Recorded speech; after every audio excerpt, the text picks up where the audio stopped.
Ethan सोचता है मुझे पता था ऐसा कुछ नहीं होगा, वो तो बहुत ज्यादा उदास हो गया था। तो हमारी हीरोइन सोचती है आखिर ऐसा कैसे। तो ईथन कहता है मुझे पता है, मैं तो एक इडियट हूँ जिसको माना स्टोर भी करना नहीं आता, और इसी वजह से मेरे फादर ने मुझ पर गिव अप कर दिया था। तो वो सोचती है लेकिन फिर भी मैं तो टेम्पल में एक अप्रेंटिस थी ना, लेकिन उसमें तो मैंने भी ट्रेनिंग की थी, लेकिन फ्यूचर में ईथन तो डेफिनेटली एक ग्रेट मैच बनेगा। शायद मैंने कुछ ज्यादा चेंजेस कर लिए हैं इसलिए वेरिएबल्स हो गए हैं। तो तब ईथन कहता है मैं उम्मीद कर रहा था लेकिन फिर भी ये डिसअपॉइंटिंग है। तो वो कहती है क्या? तो वो कहता है यूलियन तो टाइम के साथ अमेजिंग बन जाएगा, और जाहिद वो तो ड्यूक फैमिली का हेड है, सिर्फ मैं ही बेकार हूँ तुम्हारे इर्द गिर्द। तो रोजी कहती है क्या तुम ऐसा बिल्कुल नहीं कह सकते, और तभी वो उसके पाँव पे किक करती है। वो कहती है तुम क्या बोल रहे हो, ईथन सिर्फ ईथन है, और अजीब चीजें कहना बंद करो, मेरे साथ घर चलो।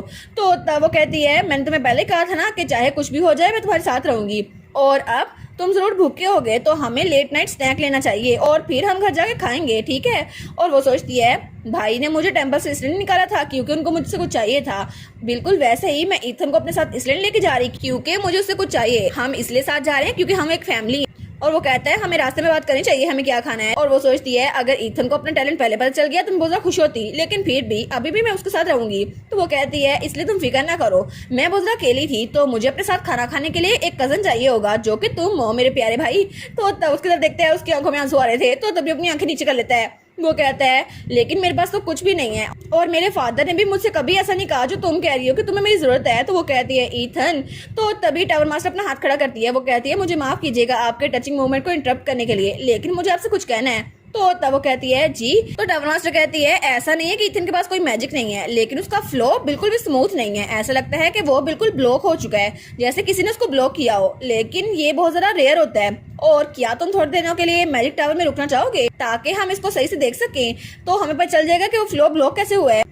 और इनफैक्ट मुझे तो बहुत ज्यादा शौक लग रहा है कि आखिर ये ऐसे ब्लॉकेज के साथ जिंदा कैसे है, और अगर हम इस मसले को हल कर सके तो मे भी वो अच्छा इनक्रेडिबल मैजिशियन बन जाए। तो हमारी सोचती है अरे हाँ ईथन को यही तो चाहिए था, उसको मैजिक टावर में रुकना चाहिए। तो टावर मास्टर कहती है एक मैजिशियन के तौर पर मैं देख सकती हूँ कि ईथन में बहुत ज्यादा एबिलिटीज है, लेकिन मैं देखना चाहती हूँ कि वो उसमें कौन सी एबिलिटी शो होती है, और मैं तो बहुत ज्यादा क्यूरियस हूँ। तो हमारी कहती है ग्रेट ईथन तुम्हें यहाँ पे रुकना चाहिए। तो ईथन वो अपने हाथ बंद करता है, कहता है वेल मुझे माफ कीजिएगा लेकिन मैं काउंट के स्टेट में वापस आना चाहता हूँ।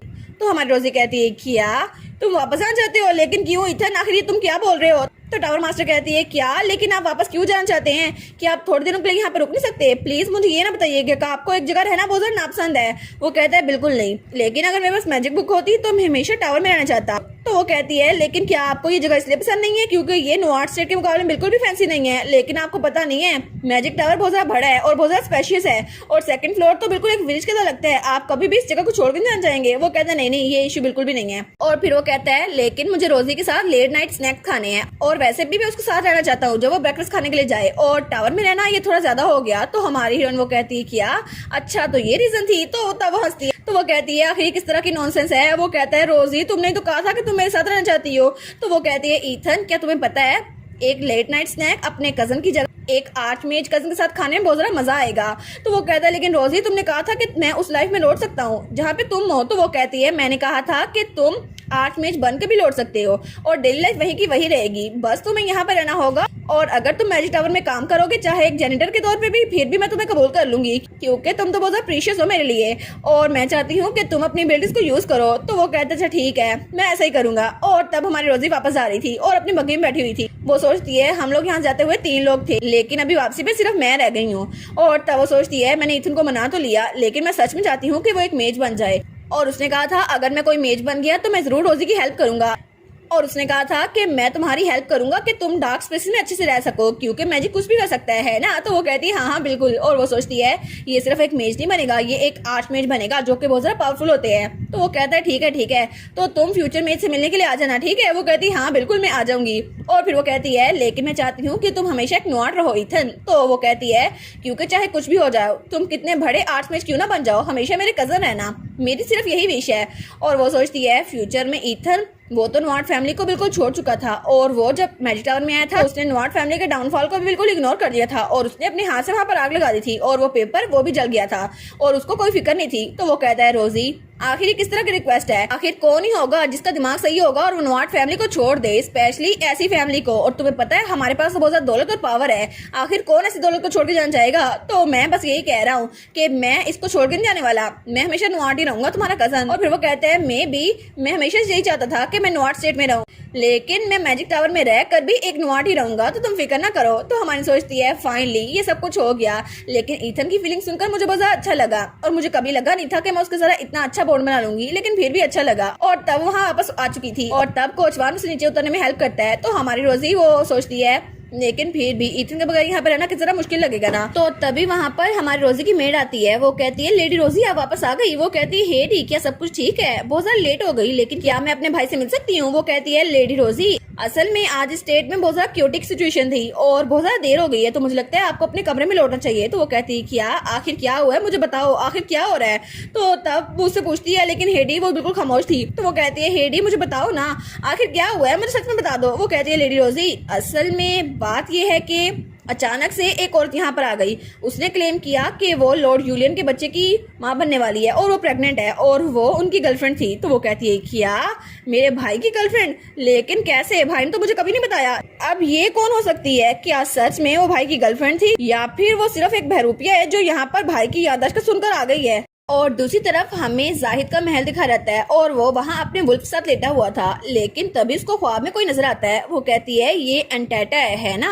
तो तब जाहिद कहता है इसको थोड़ा मोड़ने की कोशिश करो, तुम ठीक कर रही हो। तो वो कहती है हाँ मैं एंटाटा और थियोर को मिक्स कर रही थी, दोनों के लेटर बिल्कुल सेम है। तो वो कहता है अच्छा तुम्हें अभी कितना पता है। तो तब वहाँ ग्राउंड में देखते हैं तो वहाँ पे भी उसने चाक से कुछ लिखा हुआ था। वो कहता है तुम इतनी ज्यादा प्रैक्टिस क्यों कर रही हो, तुम्हारे हाथ, तुम ठीक तो हो ना। तो वो कहती है हाँ तुमने जो मुझे पेन दिया था ना वो 3 दिनों में खत्म हो गया, तो मुझे प्रैक्टिस करना था वरना मैं बहुत ज्यादा कंफ्यूज रहती।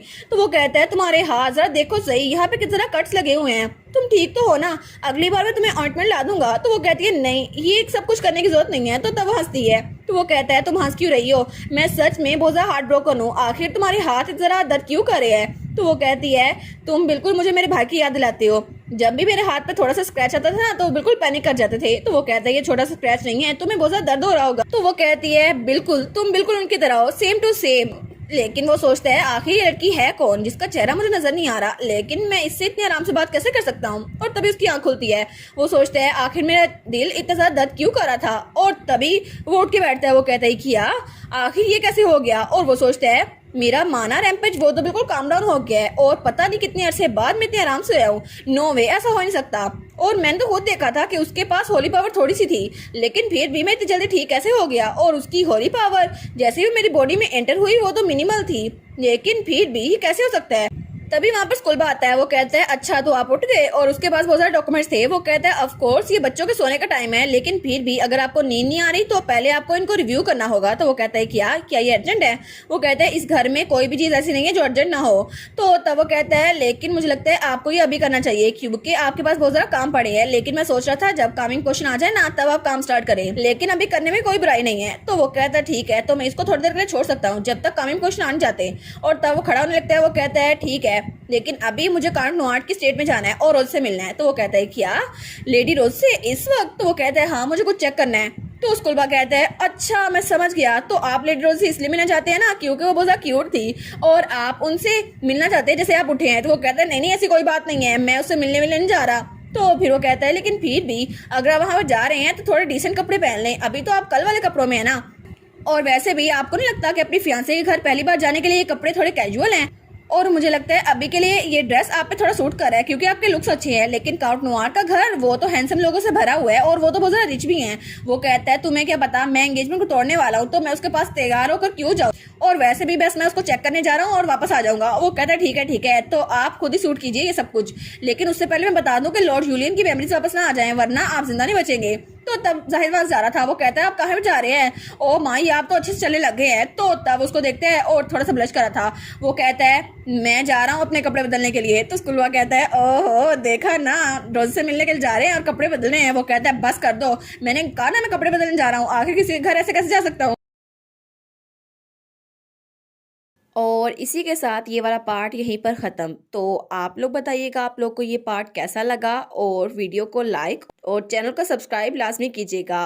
बाकी वीडियोस का लिंक भी स्क्रीन पर नज़र आ रहा होगा तो काइंडली उनको भी चेकआउट कर लें। और thank you so much for watching my videos. Stay safe, bye bye.